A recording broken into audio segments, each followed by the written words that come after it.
Good morning, good evening, afternoon, wherever you are in the world. I hope that came out as clearly as normally it does. Because I can see the scene has changed. Yeah, But yeah, I finally know how you feel when you are at conference in San Diego. Hotel Wi-Fi, not always your best friend. How are you doing, Jean-Luc? no, no. How are you doing, Diego? I'm doing fine. I'm thinking like several things. First of all, I'm thinking about one of the first episodes we did with Fishant Puran. Like Yeah, I yeah, yeah. remember that episode because I got so upset because my Wi-Fi was leaving me out of much of the conversation. So I got a little advice for you. If you feel that you are standing still, don't worry, we can still hear you for the audio part of the podcast. I think that's the most important thing. And yeah, it does suck. And then the second thing I thought about, maybe you should put a PFP, like your favorite NFT as an image, and then you can talk from behind it, and we won't notice any delays or anything like that. So that could be a solution. But for today, we're gonna talk about YLAI. I feel we need to update because you switched cities. You went all the way Yeah, I've been from the away West for a month Coast now. to all the way for the East Coast. So that's an interesting switch. We should definitely talk about that. And then yeah, you asked me to also talk a little bit about the UNESCO and Carnival in Suriname. The topic of Carnival in Suriname, which is a really really interesting one as well. So let's start off with you. You went from west to Yes. east.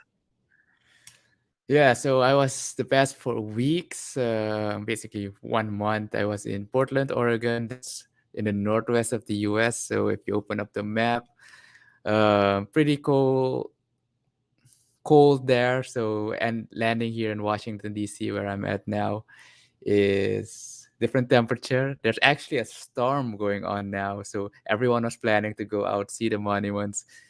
Got a message on the phone notification, severe storm warning. So it kind of died down now. The rest of the Sudanese delegation is somewhere in a bar. I'll be joining them probably after this call. But yeah, and for some more context, the closing ceremony of YLAI, the program I'm on here, is in Washington D.C. So the next few days until Oh, that's Thursday, good. we're gonna have yeah, some pitches, or the pitches for today, some other keynotes, and more formal stuff. Nice. Fun fact: I was actually, because there's 20 states taking part in the YLAI program, and around 250 participants, fellows in total. So I was in That's Portland with quite a about, lot. yeah, about 11. So on average, between 11 and 13 fellows per city. And there's a pitch competition. So for Portland, what was that, a lightning strike? Yeah, you could Yeah, hear that that. was a lightning strike. Okay, maybe I shouldn't go out. I'll check on the others in a bit. But yeah, I was in the, actually voted for the best pitch in Portland. So I went on to the semifinals. But then there was a second round, but only the top 10 were allowed to pitch live here in Washington D.C. So unfortunately I didn't make it to the top 10, but I was surprised to even Congrats, get the congrats. top That's from good. one of the I mean, cities. you, Yeah. you you won the city competition, so that's good. You're getting a shout out from Twitch, and yes, we're finally back streaming live on Twitch as well. So yeah, we're shuffling the channels around, and I recently decided that I will only go live on my Facebook page. So my Facebook profile will no longer cover social confos unless it's something really personally related or something that I really personally want to talk about. So that's great news, Diego. What can you share us the inside the content of the pitch? What the pitch was about? Yeah, I can give some context. It was predominantly about, creators, like creators breaking down boundaries for creators to be able to work outside job, but more importantly, getting compensated and paid fairly. Um, because that's something, yeah, everyone knows someone with amazing creative talent, right? And the traditional story is the poor artist on the street, etc. The So starving the artist. context around this was, Yeah. yeah, the starving artists, either teach them the business skills or create a funnel for work, to give them the opportunities to actually make a living. I didn't go too deep on the whatnots and the house, but it's only 90 seconds.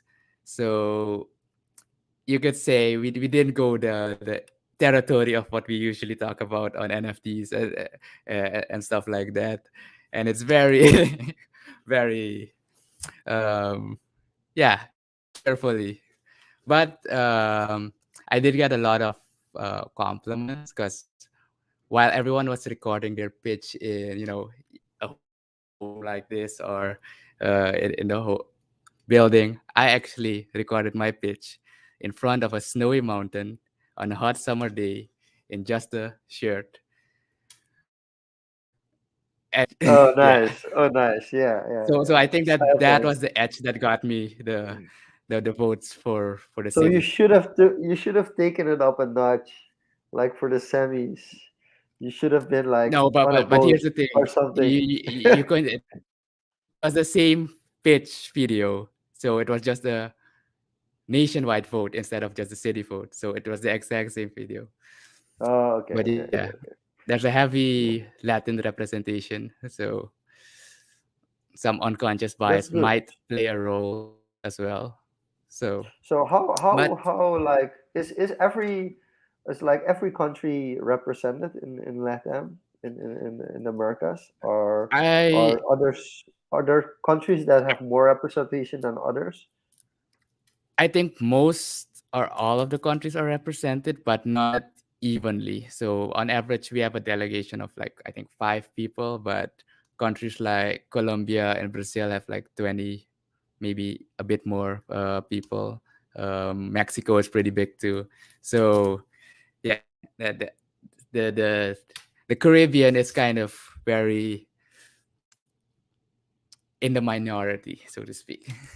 Okay, so here is one thing that I do want to talk about, and I feel doesn't get talked enough. We're part of the Caribbean. It's Right. Suriname is kind of this weird situation.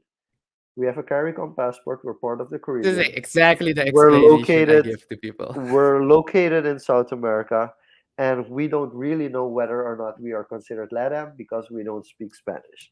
So I bonded last week, or it was the easiest for me to bond with people from Grenada Yeah. and Dominica, which are Commonwealth Caribbean. Now, we always are like, yeah, we're from Suriname. We have a very, very good sense of geography, world geography. We almost know all the countries in each continent and at least know kind of where they are. And of course, we know the Caribbean, or that's at least what we think. Until we come to realize, or at least for me last week, I started to realize how many English speaking Caribbean countries there are. And I Yeah, didn't yeah, yeah. realize it because we're bordering France. French Guiana is basically overseas department of France. So we're often, especially, also very familiar with Guadeloupe and other French speaking islands, which are not even considered separate countries because they're still overseas departments of France. And we're also, you Right. know, uh, the French speaking part. And we often don't realize how many English speaking countries there are in the Caribbean, largely due to the fact like French Guiana, but also the Netherlands, and knowing Aruba, Bonaire, Curacao as the main islands, and maybe know Trinidad, but we don't know the other countries, and we don't realize how many English-speaking countries there are in the Caribbean. Partly also because it's hard and difficult to get there with air travel. So I wanted to know, have you bonded with Caribbeans and have you realized how many Caribbeans speak English? Actually, I was already aware of the range of Caribbean English speaking Caribbean, but so I was in Portland with the 11. There were no Caribbeans actually.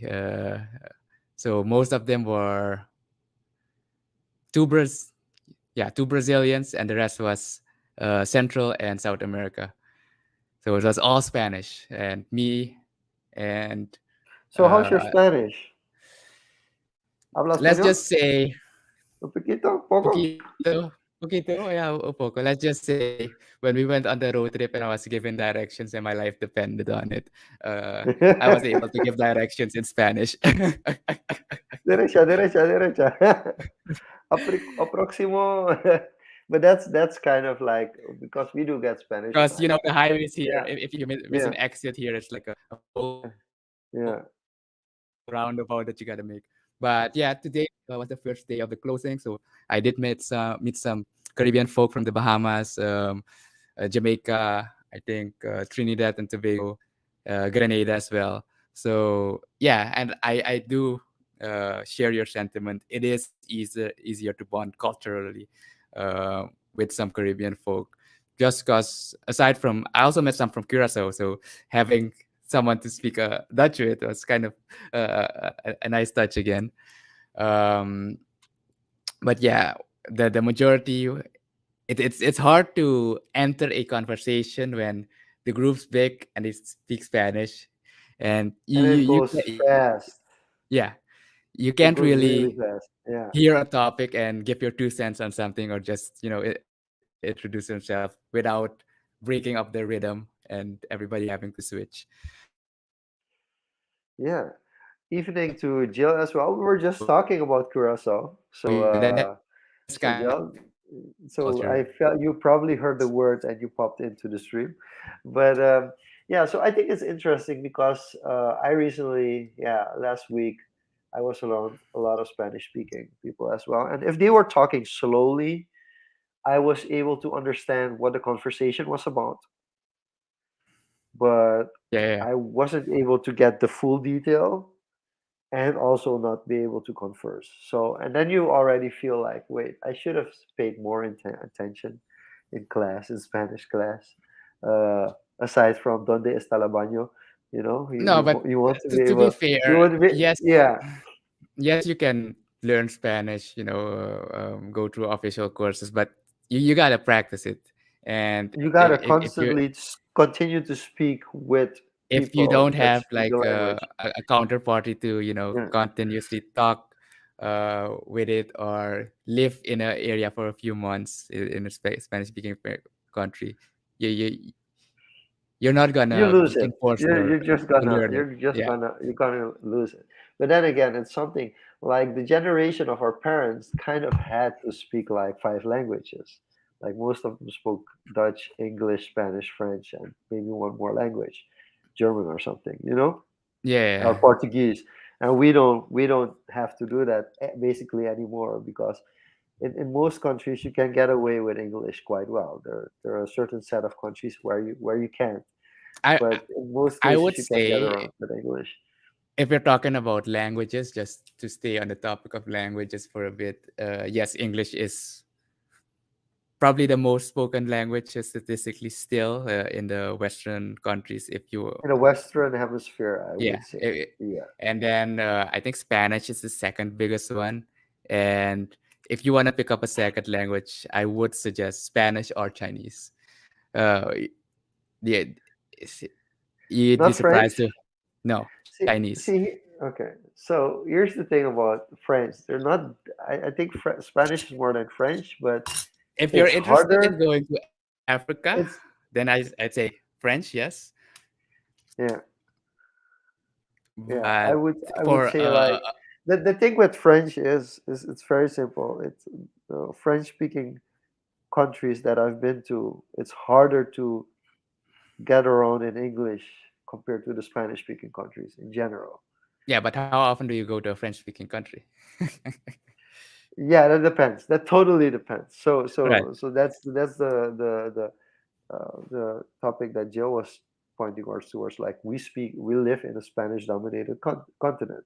Yeah, So but it the, would the make issue sense for is, us even to though be we live better in in a Spanish. Spanish dominated continent, we border no Spanish speaking country. So the influence of encounter with people is very minimal, and the media exposure as well. We get a lot of media from the United States, from Europe, and it's all It mostly English totally depends. language. Like No, now it we have a lot totally of depends. Netflix Spanish shows. Yeah, so we have Netflix in Spanish. The joke I made last week is that my barber is Cuban. It's not a joke, but the barber of my son is Cuban.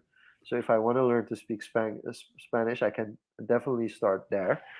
Um, there are a lot of Cubans, a lot of Venezuelans coming to Suriname, some of them even staying and living there. So if you really want to pick up the language, it's just like with Portuguese. Like a lot of Surinamese people speak Portuguese and they just learned the language because they were in contact Yeah. with Brazilians, and the Brazilians were part of their life, so they learned to speak Portuguese. My cousin speaks Portuguese because he has a lot. He owns a wood company, a woodwork company, and they have a lot of personnel that's actually Portuguese, so are Brazilian. So you learn the language. So there are opportunities there, but I agree with you. If I would have to choose, I would still put Spanish above French.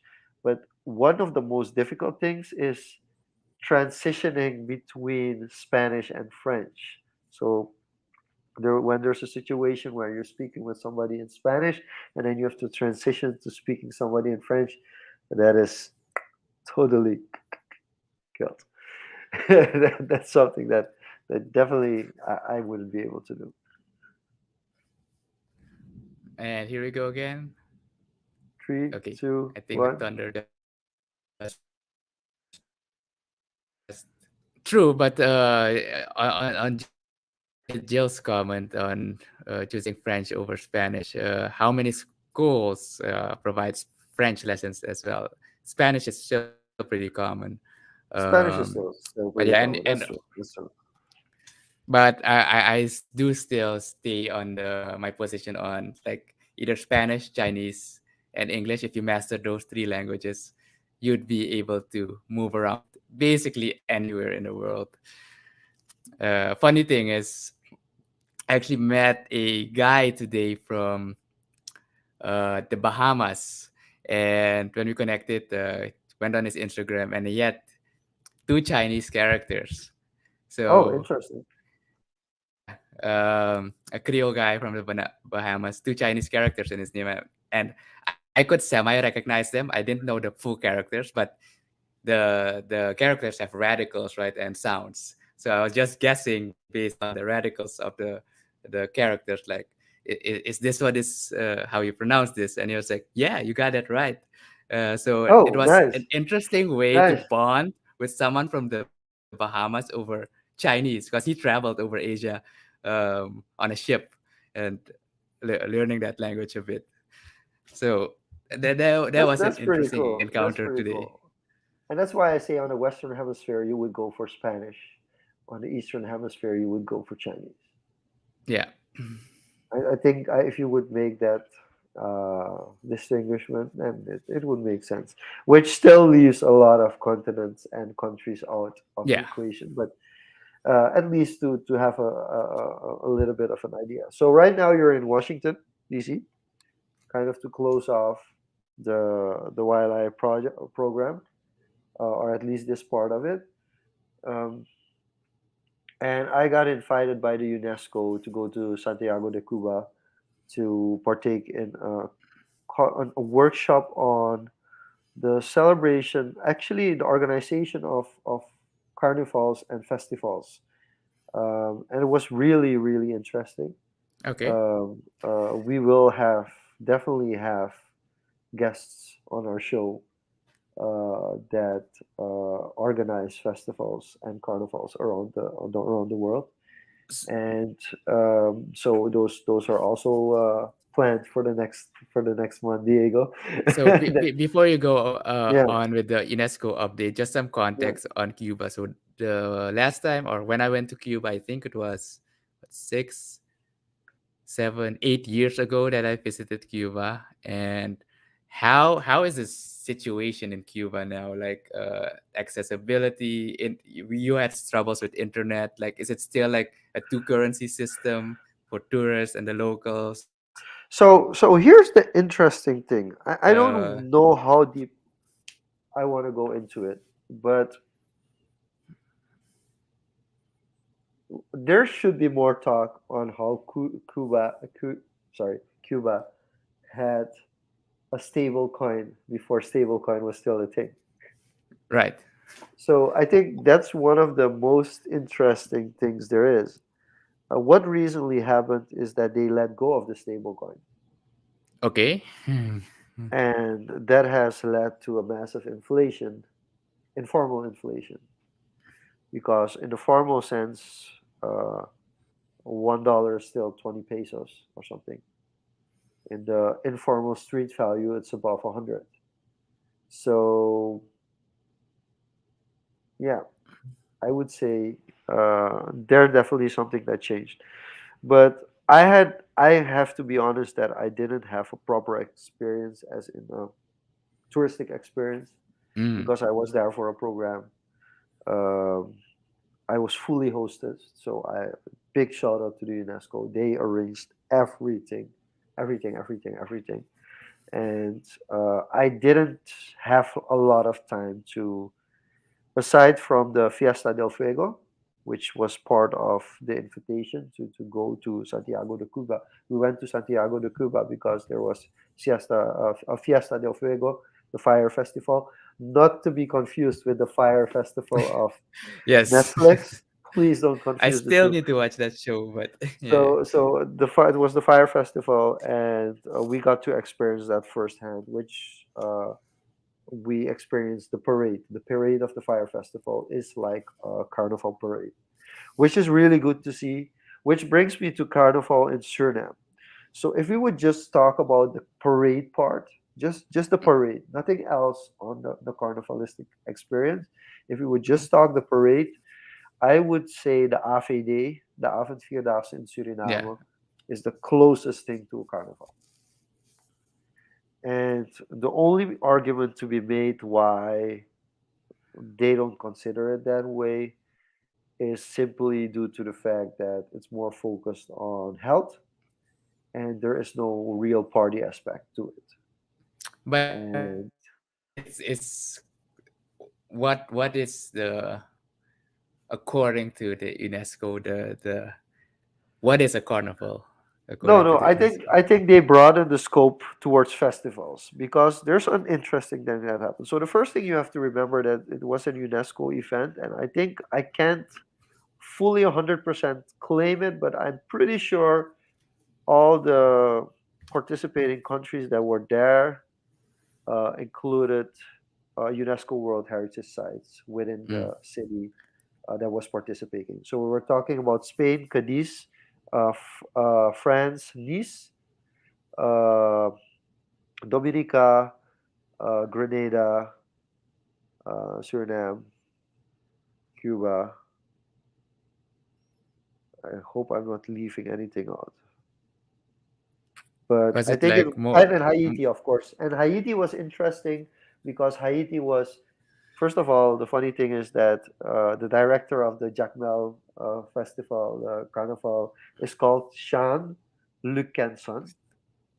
And my name is Jean-Luc. So imagine what happens when you see Jean-Luc van Charente and Jean-Luc Kenson. It completely confuses people. So it throws people off completely. So we got mixed up a couple of times, not noticeably, but I realized, I'm pretty sure Sean also realized that it sometimes got mixed up. So, but he's the director of Jacmel, the Jacmel Carnival, which is basically the competitor to Port-au-Prince because Port-au-Prince is the capital and Jacmel is the cultural one, the popular one when it comes to certain Right. locals and how they celebrate it. And so that's already an interesting difference. And like compared to Nice, like Nice is like one of the top five biggest festive carnivals in the world. So that was also a completely different experience, fully commercialized compared to Cadiz that really focuses on the strength of like the local community, and then Cadiz again is more government oriented, together with the one from Mhm. Dominica as well, whereas Grenada is kind of private uh, private uh, driven. Like the engine behind it is kind of like it's a private So company, Spice Mass. And in here's this the con, interesting part. So yeah, why I wanna point this out. Carnival is traditionally Catholic. It has a yeah, traditional Catholic background. okay, Suriname doesn't have a strong Catholic background in the sense that it's not the majority of the country. So, which is why also it's never been like an overwhelming big holiday or a big event, unless the Brazilians organize it. So, either it would be Dutch Carnival, which would be just interns, Dutch interns that are here. But the biggest one would be the Brazilians. That's celebrated, but the Surinamese are just bystanders. They're not going to be part of the parade, do the preparation towards it, and they don't have the cultural backstory to yeah. have Like anything to. Brazilian carnival is very, very festive and colorful. Yes, yes. And also there's kind of a complete months of preparation towards the carnival. It's with certain rituals that go along with it. And I think both Grenada and Dominica have done it beautifully, that they incorporated their African heritage into the festival. They created narratives and storylines that fit with the carnival experience, but still kind of, yeah, they pay tribute to their heritage, which is makes it like even more magical. And um, Grenada decided that they were gonna move the carnival date from the traditional February date to August. So they Okay. celebrate carnival in August. Something I was totally not aware of, because in So my optics, like you would say, like it's still based on religion, so it's really hard to let go of the fact that carnival is not in February. But hear me out, and then I'll let you jump in. The best part is that it, doing it in August for them worked because they had the opportunity to do it in the school vacation, and also have the situation where the diaspora would be able to travel back to celebrate it as well, instead of so just doing it in February. it's more a logistical thing that they considered on when the timing for that celebration would Also a be. logistical thing, yeah, Yeah. but also a strategic thing, because it's kind of hard to compete with. It's not hard because Dominica does it, but to compete with Trinidad and like the countries that are really known for the Yeah, big, yeah. massive touristic carnivals. So I have a question on maybe some clarification on Carnival in the Caribbean slash Brazil compared to Carnival in Europe. Is it very like how Catholic driven is it, or how do these two compare? Is it the same carnival or No, I have to. I celebration? haven't done enough research to make a fully educated and especially not scientific statement towards this. Um, Venice and Nice are considered like two of the biggest carnivals in Europe, and I feel they are a lot different from the other carnivals as Yeah, well. it feels different. Like my first Um, impression yeah. of it, and this wasn't even in February. Like this was in November. My first impression of Germany was arriving on a plane, taking a train, and it was, I think, a pre-carnival preparation celebration towards February, and people were crazy on the street. So it wasn't a parade type thing. It was just people masked up, painted, body painted, and it was just a crazy, crazy party. Yeah. So So I think the approach to alcohol is different, and but that's already a cultural thing. So let's take the Netherlands for example, because that's the only kind of experience I can compare it with. Um, Already noticeable is that the provinces in the Netherlands below the rivers. like Brabant and Limburg, those are the provinces that celebrate Carnival because they have a Catholic background. The provinces, the cities above, like in the north of the Netherlands, don't have a carnival culture. So there, the Catholic influence is, relevant. It's visible. So that's one thing that you have to already understand. And then the second thing is there's difference between people just who go to celebrate carnival and people that are really in the cultural tradition where it takes 3 to 6 months of planning. They're separate events in preparation towards the carnival that are included as well. Only I Yeah, so have probably one what of I my, experienced was one of yeah, those preparatory events. Yeah. probably. And these go like traditions, and culturally they're already different from the Caribbean traditions. And that's not just the carnival itself, but just celebration in general. So for instance, um, a big cultural difference between going out in Suriname for students and going out in the Netherlands for students, and even in the Netherlands between international students and Dutch students, is the drinking is part of the habit Hmm. for Dutch or for Europeans. It isn't necessarily for Caribbean people because there is still kind of being feigned, or like if you as a Caribbean person get too drunk and you let go a little bit of yourself too much because you had a sip too much, um, it's kind of an embarrassment, Right.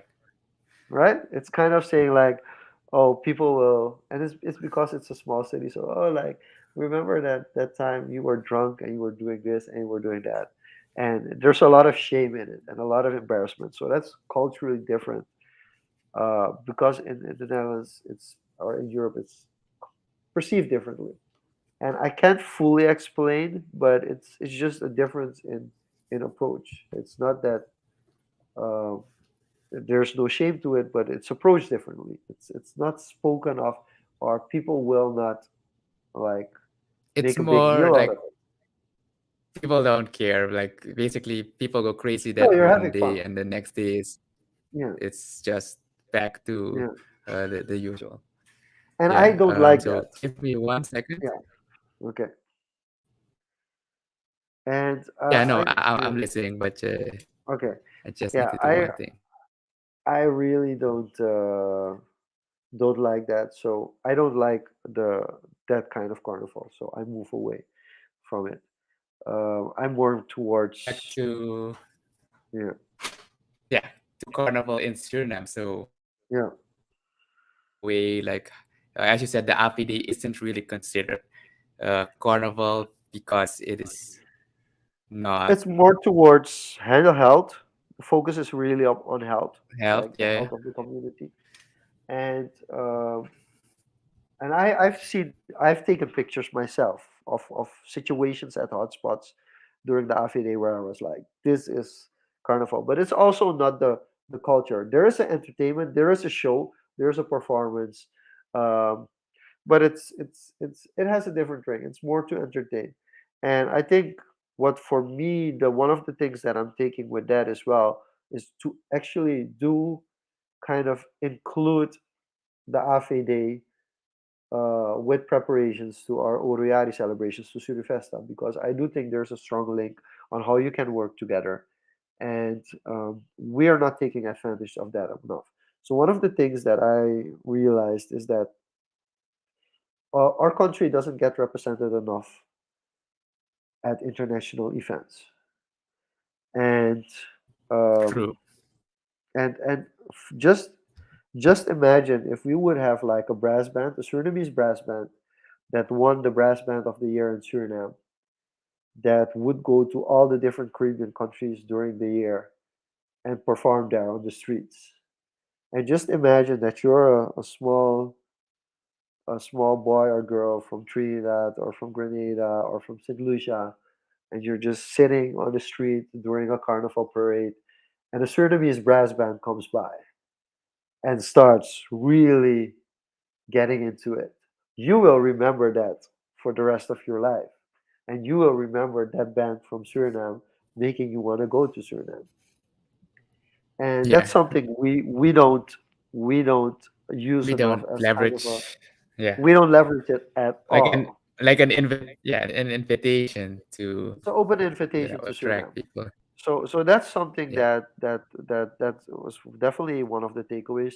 And I think the major takeaway is that I got so much information from the other countries, and hopefully likewise as well, where I feel like we are now better prepared to come up with a strategy to create really a festival culture in December.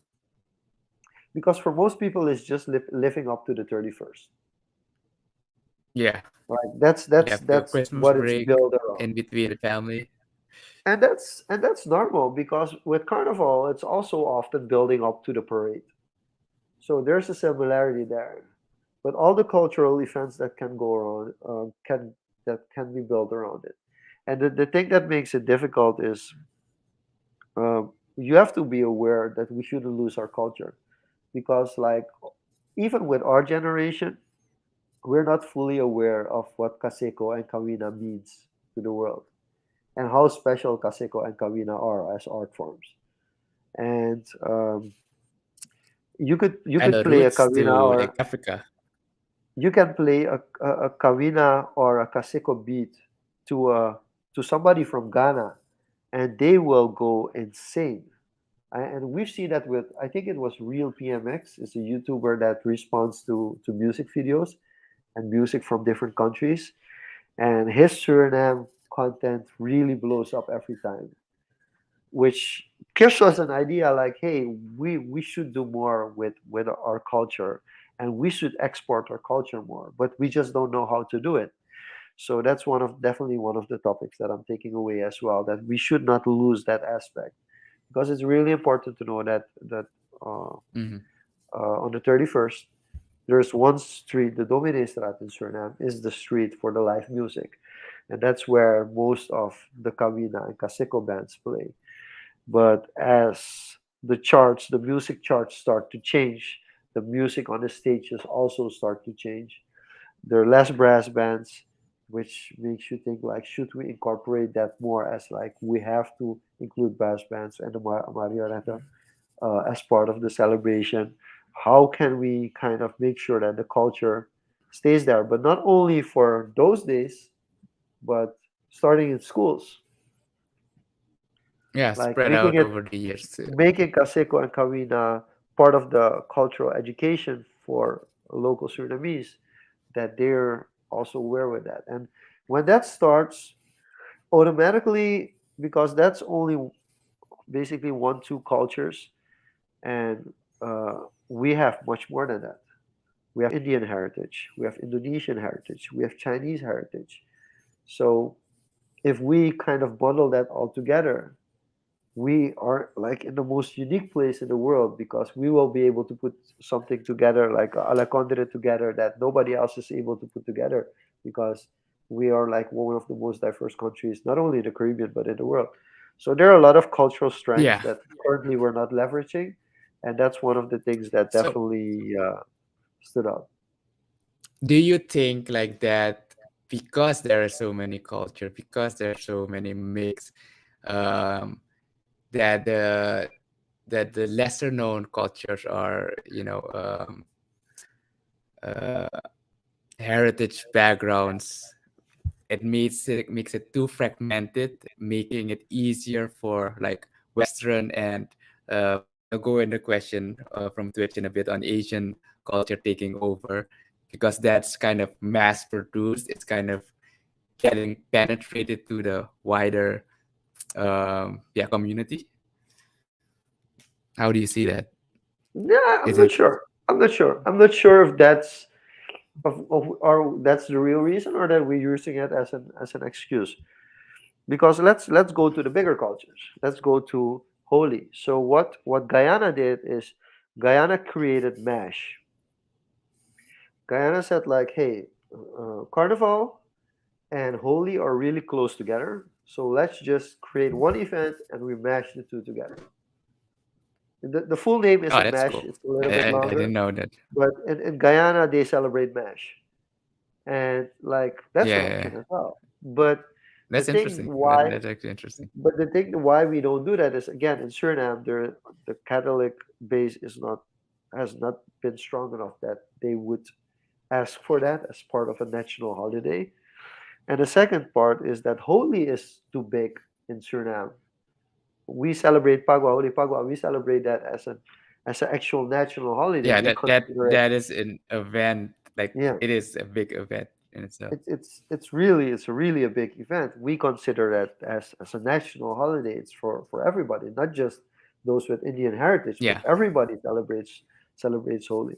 So combining it with Carnival, it's almost like it would kind of like be a disrespect to how big the Holi celebration in Suriname already is.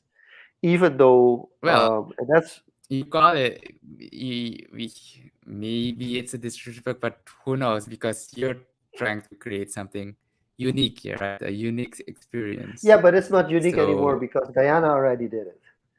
you know, so if we would be but like I don't see why, because someone else already did it, it should take away from creating that unique experience. Because Guyana may have a certain but balance of, why would you do Catholic. it? Why would you try to do copy that when Holy in Suriname as itself is already massively successful? I'm not saying to copy it, just the idea, throwing the idea out there. Like you Yeah, it's suggested it's possibilities of yeah meshing things. yeah, So it's a maybe possibility to use the match strength things. of So Holy and build things around that, yeah, but while that's Holy already be so being, that's just like the AFD needs to be included in the planning for like cultural planning for the year. yeah, The same way, that Holy has to be taken into account, and organizations that organize the big public Holy events should be included as well, even though they don't have any relevance per se in December. They still have the managerial skills, the logistical skills to understand what it takes to organize something like that, which makes them a good counterpart to discuss with events organizers, which are sometimes the same, by the way. It's the same organizers that organize Holy that get involved in the big events in December as well. So I mean that's not that big of a bridge or a bridge too far. So yeah, it only because brings they've mastered visualizers. yeah. So it only brings us to seriously considering creating a festival culture in December from the first Sunday of December to the first or second Sunday of January, and that's basically why I went, and that's that part of the of getting more knowledge and getting more information and exchanging with other countries how to deal with certain situations. That was a massive success. So UNESCO did a great job for making that No, possible. that's cool for the exchange of, especially Yeah. the island, because yeah, the Caribbean is basically just some tiny villages floating on some water. So getting them So connected that's the is a hard bigger part. challenge. Yeah. That's the hard part is getting connected. Like it's like you would think if two islands are kind of next to each other, it would be easy to hop from one to another, but it's No, extremely difficult. Yeah, it's the extremely logistics. difficult. Okay, so let's address this question from Twitch, since we're talking about culture a bit. So, says on Twitch says like Asian countries are taking the world over. K-pop, bubble tea. Why are people so obsessed with their culture? Is it because their entertainment industry? What do we think? Why would we ask this question? I'm gonna be devil's advocate here. Why would we ask this question when we've always done that with American culture? Yeah, We've I always I idolized agree. American culture. We've always done that. So it's just that kind of parts of Asian culture have opened up, become more Um, mainstream. and no, I think that there's two parts to this. Like one part, the mainstream that he's talking about here, K-pop, bubble Yeah. tea. It's like more. I would classify that as modern culture, modern Asian culture, and especially with Yes. the industry. the entertainment industry in Korea, especially, that has been heavily influenced by actually American Western culture, and they've actually exceeded them in the level of production, where Yeah, they as the Western can't keep they up. have. They have. Like also BTS. Like I don't listen to their music, but they're and I think it's underestimated how much potential there still is. Yeah, Because I and remember fashion, Japanese, especially fashion. yeah, but I also remember Japanese culture was more like if you really know about culture, you're interested in it. Whereas Korean culture now is like really, we want to be mainstream, we Yeah, want to be global entities, and I think that's the biggest difference. It's also that even still in their humbleness, they have let go of the fact that we should be in the background and decide to say like, hey, it's okay for us to be mainstream as well. yeah, but on the other side, it's also to it's. I think the reason they invested so much in getting that, I would say, brand identity, is commercial as well. It's very commercial compared to the more traditional, because you don't see the very traditional side of Eastern Asian culture spread globally, and that those are more. It's not something like Holi, for example, because I would consider Holi still being very Very traditional, yeah. traditional, but it is more common, so to speak. And also, and like you said, like the part as to relate it to Suriname, what the majority of the population, the mainstream group of people in Suriname celebrate during Holi is not very cultural. No, It's just the celebration it's aspect. It's it's just the mainstream aspect of it. it has become an experience. It has become, yeah, an experience, and the festivals have been That's like where the tailored entertainment around it. that's where the entertainment part comes in the end. And that's also, can you really monetize the experience or not? Is it worth it to Yeah, invest? Because it's commercially driven. At the end of the day, it should be worth the investment to bring it back. And even though you give back, and I think that's interesting because all three events, the Afe Day, Holy, the public holy celebrations, and Uruyari, they all do that have that in common that it's not fully commercialized yet. It's still pretty much giving back to society, and I think that's also, and what I'm also curious in is civic participation, like really the involvement of locals getting like this is an opportunity for us to express our culture. So what does happen is like if it's really simple, like oh I'm gonna make money, I should be a vendor and I should get a booth and I should sell drinks during the 31st of December and I'm located in this street and I'll create revenue for myself. That's already there. Like the hustlers and the solopreneurs who are like, I'm gonna have to make money this 31st while others are partying and celebrating. I'm actually gonna make money of it. That culture is already there. So that's something we should take at least some pride in. But when it comes to culturally, like saying like, hey, there are a lot of tourists and a lot of Surinamese diaspora in in Suriname during December. I'm gonna entertain them, and I'm actually gonna earn money from tips. There's only one person who successfully did that so far, and that's the guy with the bike. Do you know the guy with the bike? in Suriname, Yeah, I think Heineken had the no. competition. Heineken had the competition for the most interesting man or interesting woman in Suriname, and he actually won that competition. This was a guy that would walk the city of Paramaribo with his bike, and he would have a tire, and he would jump through the tire. Does it ring a bell? The closing act would be No. that he would, the closing act that he would took one of the tinier. Uh, one of the tinier we I'm sad to say when it comes to those types of okay. things, I'm kind of So oblivious. okay, so But it's okay, it's fine. So the closing act was that he would take one of the bike tires, like one of the smaller one, and he would light it on fire, and he would jump through the tire while it was on fire. mm, And I still sounds have fun. pictures of, I think 2010, 2013, where he and on the 31st of December would also go to the inner city of Paramaribo to perform his tricks there as well. He was a real true entertainer.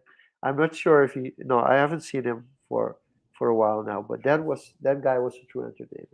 And he would make his rounds into the entertainment area every weekend, every Friday night. He would stop at all the local bars that were busy in Paramaribo, and he would perform his trick. And this trick was, I mean, like, there can be people that can say, like, yeah, it could have been more. This guy did this on the stone streets of Paramaribo. Like, you have to understand, he jumps through a tire, a, a bicycle tire, on and lands on the streets and makes a roll on the streets of Paramaribo. That's but you should check it out. It's like one of the and I think he stopped before.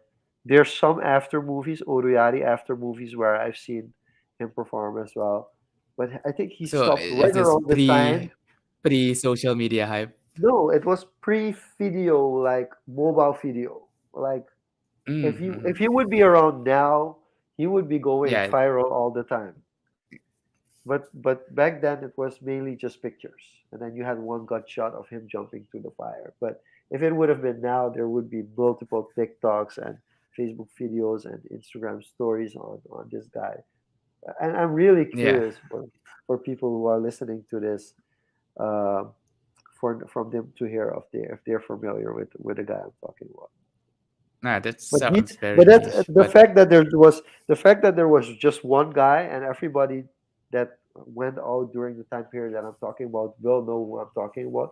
The fact that there was just one just tells you that it's not in our culture to see, like, okay, I'm a street entertainer, because it's also the idea that yeah, there's no, not any money. street entertainment is not something you really see in Suriname.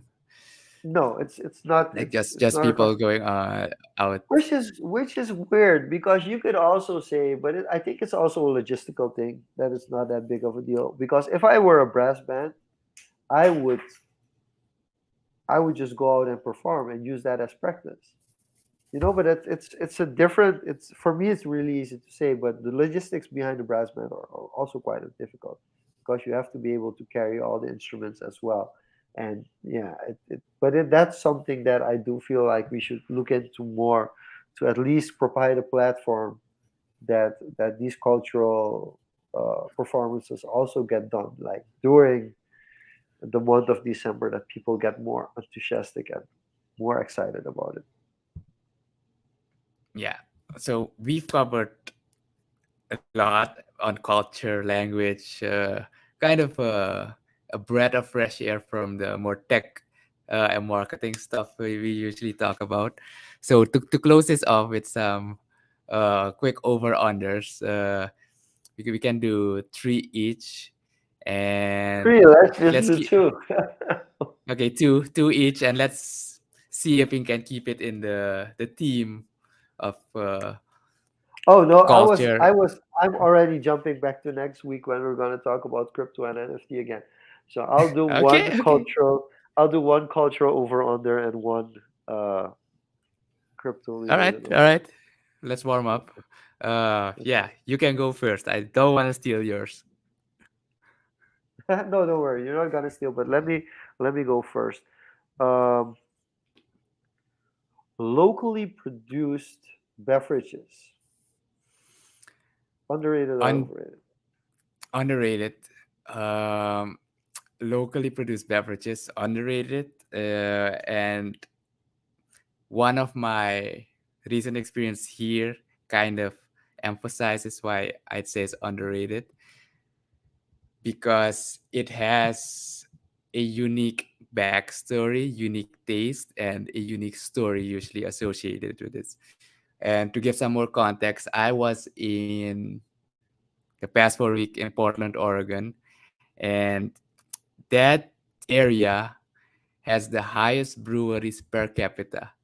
So the amount of locally produced beers there, it's outstanding. And some of the producers just distribute locally because they want to keep that uniqueness. They brew like unique beers every time, and it's an experience. It has become a brand.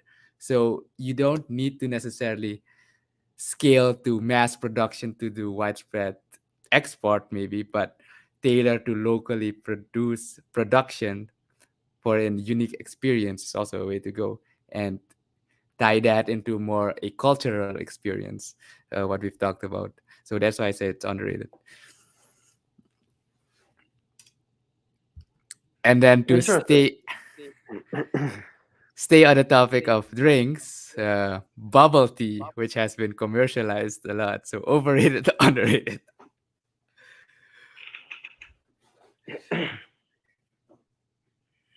Wow, this is a tough one. I would say it's properly rated. At the moment, it's properly rated. Uh, I would agree. okay, okay. I would No, share no, with no. that one. I'm gonna be honest. As an avid bubble tea lover, I think it might be a little overrated. Okay. Um, I don't mind saying that it's overrated. But I do enjoy it. So, and the reason I would say it's overrated, there are way too many flavors. Way, way, way too many flavors. Like it's good to have it commercialized and that works, but if 90% of the time that I order bubble tea, it's either just the traditional bubble tea or I add an extra personal element of chocolate into it. But that's it for me. Yeah. Uh, I pretty much share the same sentiment on that. I would lean Okay, it properly rated. Okay, next one. the one that I'm going to do, I hope you're going to do a little bit of an introduction before you answer into it. Sure. But it's the MXT Golf, uh, The what? the empty Golf returns of Bitcoin. Uh, Do you know the story? do you mean Mount Gox? Yes. Okay, The yeah, Mt. yeah, yeah. Gox, Okay. the Mt. Gox payment, back payment of Bitcoin. Yeah, so I know the background on Mount Gox. So for those that don't know the context, it was Probably I basically a haven't gaming site. It seen was update on basically a gaming site that was transformed to basically the first major crypto exchange, yeah, where at a the certain first point, all the major. 70% of all the Bitcoin was traded on that platform. And then they realized that there was a security breach. Yeah, And because of the security breach, a lot of people who still had their Bitcoin on the exchange, it got frozen. Everything got frozen, and they declared for bankruptcy. And um, recently, it was announced that over 100 and I think 30,000, 135,000 Bitcoin was going to be brought back into circulation to the registered owners of that Bitcoin at that time. yeah, and this was in 2014, if I'm not mistaken. That was the first real um, crypto crash, so to speak. So I think this was the catalyst that started the gruesome bear market that followed back then, uh, and that kept people away from crypto for a while, especially Bitcoin. But yeah, the refund, I don't know the full context of the story. I think I did see something go by, but that situation, it's hard to say. I think, yeah, without knowing where the funds coming from, is it a big investor who made a lot of money being philanthropic or whatever? It's quite tricky to say. So I am going to go with refuse to answer on this topic because I am not Smart move. not Smart move. not too familiar with the latest updates on the situation, and especially with a lot going on now with the So it's other underrated. companies. It's underrated as news. It should be much bigger In news. the context of news, it's Yeah, underrated, but in the context of that happening, the actual refund, that situation, I will not comment on that. you see. And to add one more final thing, especially with the other institutions now, with the recent Luna incident, Three Arrow Capital incident, all these big exchanges funds, kind of shooting themselves in the foot, is creating a lot of fear, uncertainty, and doubt in the developments of the ecosystem. Yeah, let's keep it there. All right. Okay. Final one. So final one, I actually lost it, but let me think of something real quick. Um, Shit, it's on the tip of my tongue. I had a really good one. Oh wow. Um, Okay. no, the explanation of the crypto one kind of got me off track with it. But yeah, let's keep it fun and easy. In the theme of crypto development locally, and you can refuse to answer this one. SRDC. Have you seen the I news going around on that token or that initial coin offering or public offering, whatever it is? I have not spent enough time, and I'm pretty upset. And maybe we should get somebody from. Uh, is it by Tawas as well?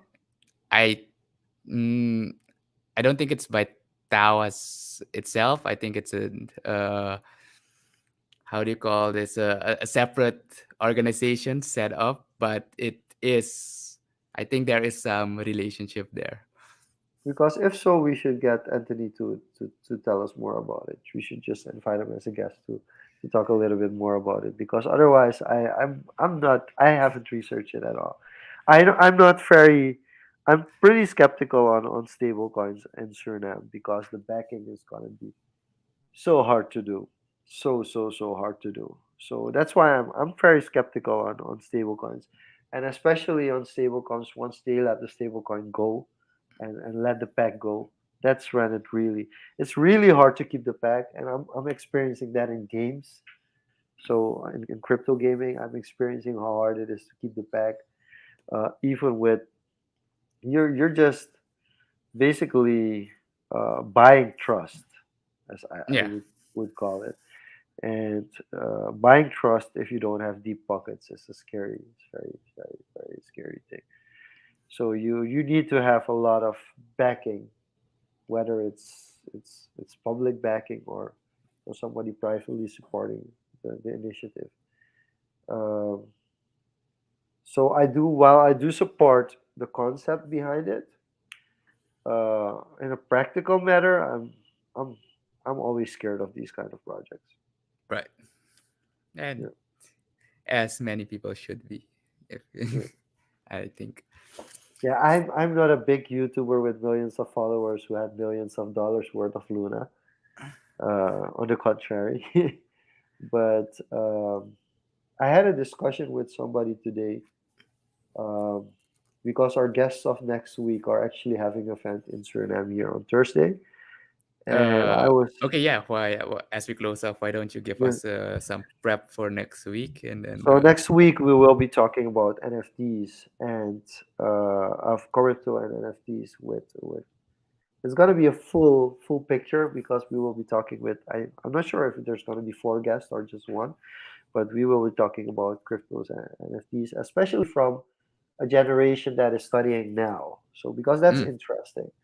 Uh, and you're a little bit younger than me, so you can still be considered generation that's studying now for me, that part has already has been closed off. But it's interesting to see like going to study now in a time where the NFT world, the crypto space already exists and kind of is already commercialized. How do you combine that with your studies? That would be a really interesting topic that I would love to hear more about. Um, I just missed out on the YouTube era. I think if I studied 3 or 4 years later, I would have used my college or my university years partly as being a creator as well. Um, and I feel I just missed out on that era. So it will be interesting to hear from those that are studying now how that influences their study, their both COVID and crypto influences like how people perceive studying now and getting a Mm. university or a college degree. So I think that's an interesting topic that they might not be aware that I want to talk about, but that's something I definitely want to talk about as well. No, I am excited and to get full on this topic again.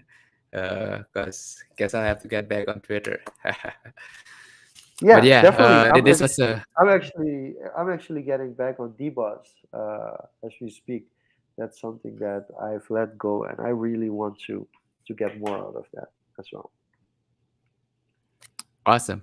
It's been a great to be back. We missed last week because of scheduling and traveling. I am still traveling. I will still be traveling next week, but we'll make it work. Our usual schedule is set, so let's hope for good internet. But Yes, and we have a today's lot of hotel guests coming internet up. did hold up. Yeah, I do have to Yeah, mention this might be the last episode for a while that it will be just the two of us. that's good to hear. Because Yeah, I'm compiling a list also already from this experience. So awesome. the booking calendar should be on fire. Yeah, awesome, man. It was good seeing you again. Hey, for those of you who are listening or watching, remember that these episodes will be uploaded in audio form on confoes.com. Don't forget to check it out there. As Don't soon forget to next, subscribe to Diego's YouTube channel if you haven't already. If you're watching this on YouTube, please subscribe as well. Like the video and subscribe. I'll give a And follow on Jean-Luc's Twitch. oh yes, definitely. Thank you for joining in again. We will be back next week. Same place, same time. Bye bye.